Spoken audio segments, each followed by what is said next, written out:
I've become the most measured person in human history. I've been able to figure out how to compress everything I've learned into one biomarker, resting heart rate before bed. That is the marker that you can peg all your life decisions on. It's a really good starting point. The highest ROI investment anyone can do is to stay alive. How'd you sleep last night? Yeah, really well. Actually, that's not true. Oh, no? No, I just started a new sauna protocol. Where did this idea come from? Is there new research, or did you just discover old research, or are you just coming up with this idea on your own? We've rolled through all the scientific literature and said what things have the very best evidence to improve health span, lifespan. And then we've just gone systematically down the list. And so sauna has always been a target of ours, but most of the data in sauna is observational, which is a lower grade of quality data than interventional, where you say, we're going to do this thing and it's going to solve, whether you're going to see whether it has an effect or not. How are you thinking about the potential of hyperbaric oxygen chambers? Yeah, but hyperbaric was the best therapy I've ever done. Wow. And so we've tried so many things, and what was unique about it, it's whole body health improvement. So it improved my brain and my gut and skin and inflammation markers and protein markers that cause Alzheimer's were down. Is there an equivalent to like altitude that you're at, or are you just like in the stratosphere? It's a hard shell chamber, and then you pressurize to 2 atmospheres, which is the equivalent of about 33 feet underwater. Underwater, So got it. So it's pressurized, and then you breathe in 100% oxygen. So when you breathe in oxygen, the atmosphere is about 21%. So you're getting oxygen through your body, but at this high concentration plus the pressurization, you basically flush your entire body with this 100% oxygen. So it pushes it via the plasma. So it gets it out to all the extremities. And that has an effect of growing new blood vessels, of getting oxygen to parts of your body, which you just don't get at. So it's that 90-minute exposure to oxygenation to the entire body, which has this whole body effect. How have you thought about, as just being like a science communicator, relaying the relative importance of these? Because some of these seem like they're extremely expensive for a minor gain, but it's worth it for you because you're running the experiment. The big change for me was in the past few months, I've been able to figure out how to compress everything I've learned into one biomarker. And I just didn't think that would be possible, because before, if you talk about health, it depends on what era of guru you're in. Sometimes it's like NR or resveratrol or cold plunge or sauna or like take your given, celery juice or whatever. The marker I think that is actually durable over time is resting heart rate before bed. The reason why this is so good is it basically is, if you show me your resting heart rate, I'll see your soul. It's an accounting of your life decisions. And so the thinking is this, that so tonight when you go to bed, if you lay your head on the pillow, and if you have a wearable, just take a few deep breaths and then look at your resting heart rate. If you don't have a wearable, just take your pulse, do it for 6 seconds, times it by 10. Let's say your resting heart rate is 60 beats per minute. Your singular goal now is to drive that down. And so over the next week or 2 weeks, you want to have that be 55 beats per minute instead of 60. And when you see that happen, your sleep is going to be improved. And when your sleep is improved, you're more likely to exercise. When you exercise, you're more likely to eat well. When you eat well, you're more likely to. So it creates this really positive domino effect. And the other thing it does is it's a check against behaviors that drive your resting heart rate up at night. So a lot of our worst behaviors are between like 5 p.m. and midnight. We're tired, we're stressed. We want to just be left alone because it just all feels too much. And oftentimes food can be a soothing mechanism, or other things, a drink. So activities in that late night, even though they seem soothing to us, they drive up our resting heart rate. And that necessarily reduces your sleep quality, which then reduces your likelihood to exercise. So I now work with all kinds of people, helping them understand which things increase heart rate and which things decrease heart rate. But once you build your life around that, it solves all of the fundamental problems with health that you wanted a basic layer. And then once you get that solved, you can then, of course, flatter up and do other stuff. But really, that's it. That is the marker that you can peg all your life decisions on. It's a really great starting point. What ingredient are you worried that we're consuming a lot of, the sort of maybe broader biohacker community is consuming a lot of today, that in 15 or 20 years from now we'll discover is actually terrible? I was taking rapamycin. This is considered by many in the longevity field as, a very promising drug. And Anti-aging scientists disagree on almost everything, but there was probably more consensus around rapamycin around than anything else out there.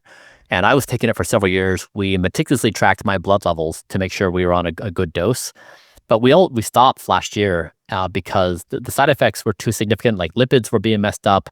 My blood glucose had some alterations. I had soft tissue infections. And then a month after we stopped, a paper came out that showed that 16 epigenetic clocks showed that it actually accelerated age. I think we're in the very early stages of truly understanding anti-aging and biology and certain interventions.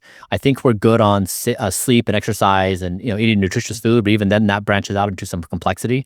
But I'd say rapamycin is probably, to your point, a really surprising outcome for where emergent consensus has been.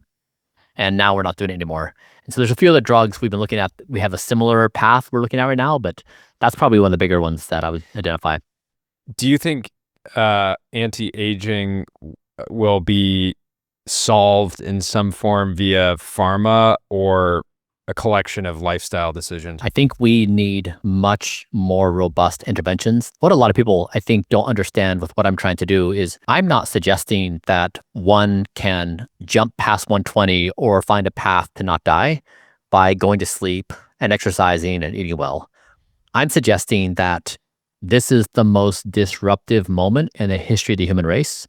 We're giving birth to superintelligence. It's going to transform society in ways we can't understand. And in this approaching an event horizon, I'm suggesting literally the only thing we know is that none of us want to die in this very moment. Currently, the strongest incentives are pointed at the accumulation of wealth, power, and status. If you look at our day and say, how much effort do we put behind those things? And we do that because when death is inevitable, we've chosen a YOLO game of we're going for epicness, right? Of achievement, or of being remembered for a given accomplishment, or of status and power in society. And we just haven't crossed over that threshold yet where people really believe that we can begin to dramatically extend our lifespans. We're just really caught in a cultural moment between the death being inevitable and don't die. And it's happening right now. We're starting to cross over. But I think there will be an event or a few events in the coming years which will change it, and the humanity's going to snap and say, I think this might be it. And I think we'll have a big cultural shift.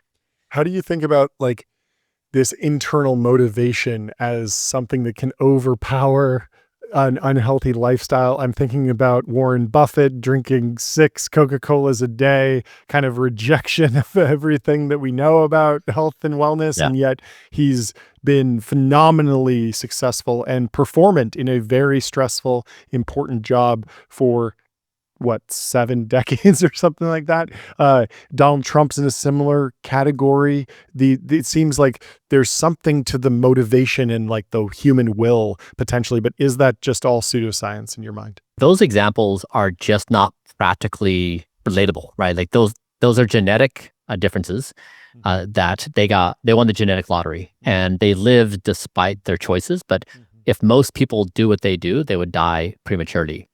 I think it really comes back to the ideology that Warren Buffett played a game in life about asset accumulation, right? And he won the prize. I mean, he's arguably the best investor of all time.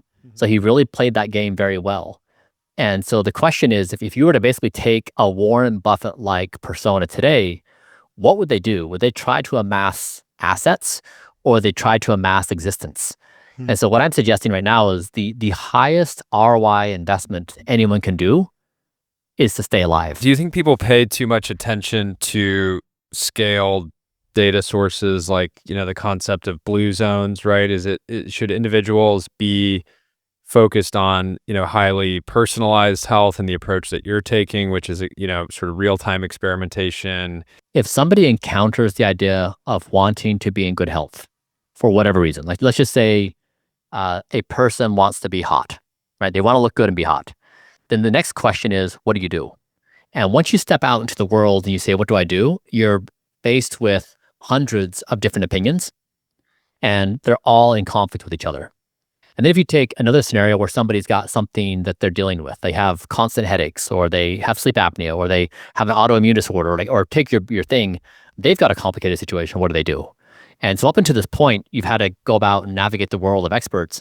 Now these AI tools are better than almost all the experts in helping people solve their given problem. And so the next thing to close this loop is now that we've got a source of advice that is reliable and that everybody has access to, is now really a function of measurement. Is can you actually get data that then improves the AI's ability to make very precise assessments?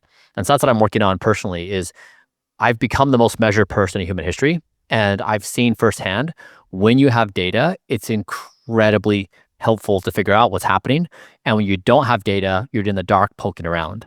And so we're trying to figure out how to scale data and access. Because once you pair that with the AI, then the question of what to do becomes so simple, which again is why I believe we're at this moment of shifting dramatically, where the complexity and the friction between someone saying, I want to be healthy and knowing what to do is extremely short. Whereas now it's like so big and so complicated. It's like, honestly, not doing it. So I think we really are like this moment is so rich and has such high potential. It hinges on data with a closed loop with AI. I think we're off to a new race. It's exciting. All right, very exciting. Well, come back on when you have more news. Yeah. Always welcome. This is amazing. Thank you Thanks so for much. next time. Bye. Good hanging with you guys. Be well. We'll talk to you soon. Bye.